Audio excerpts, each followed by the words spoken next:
Hello friends, કેમ છો બધા? તો ઉનાળાની ગરમીમાં નોર્મલ શાક ભાવતું નથી, એટલે આજે હું લઈને આવી છું કોર્ન પાલકનું ટેસ્ટી શાક.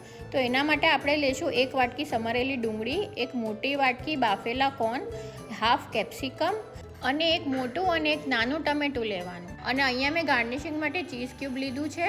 આ ચીઝ ક્યુબ ઓપ્શનલ રહેશે, તમે નાખવું હોય તો નાખો, નહીં તો સ્કીપ કરી શકો છો. ત્યારબાદ મેં આદુ, લસણ અને ઝીણી મરચી લીધી છે, જે તીખી આવે છે એ આપણે થોડા પ્રમાણમાં ત્રણેય વસ્તુ આ રીતે લઈ લેવાની. ત્યારબાદ અહીંયા મેં 20 રૂપિયાવાળી પાલક લીધી છે, જેને તમારે પાણીમાં નાખી દેવાની છે, કેમ કે આ પાલકને તમારે બ્લાન્ચ કરવાની રહેશે. બ્લાન્ચ એટલે કે પાણીમાં નાખીને એને થોડું ગરમ કરીને પછી એ ગાળી લેવાની. તો આ રીતે એને ગરમ કરીને ગાળી લેવાનું, જેથી બધું પાણી નીકળી જાય.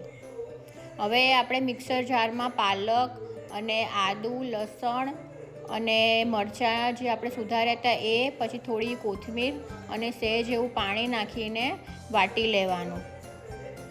તો તૈયાર છે આપણું મિક્સચર અહીંયા. ત્યારબાદ એક પેનમાં તમારે બટર અને ઘી 2 ચમચી લેવાનું છે. તમે ખાલી ઓઇલમાં પણ બનાવી શકો છો.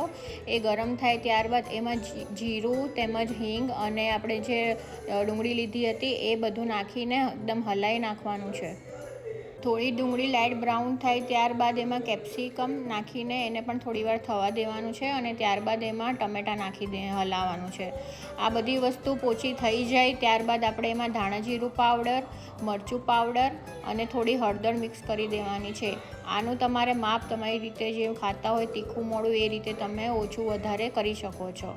ત્યારબાદ આ બધી વસ્તુને પ્રોપર રીતે હલાવીને સહેજ પાણી નાખી દેવાનું, જેથી મસાલો નીચે ચોંટે નહીં. અને છેલ્લે તમે જે પ્યુરી બનાવી હતી પાલકની એ એડ કરી દેવાની છે.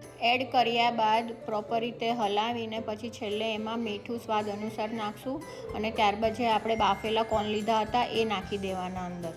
આ રીતે આપણે બધી જ વસ્તુ અંદર નાખી દીધી છે, અને હવે એને હલાવીને થોડીવાર શાકને થવા દેવાનું, જેથી એ સરખું ચડી જાય અને ટેસ્ટમાં ખૂબ જ સરસ લાગે. અને આ શાક થયા પછી છેલ્લે એકદમ લાસ્ટમાં એને ચીઝ વડે ગાર્નિશ કરી દેવાનું. તો અહીંયા આપણું શાક રેડી છે.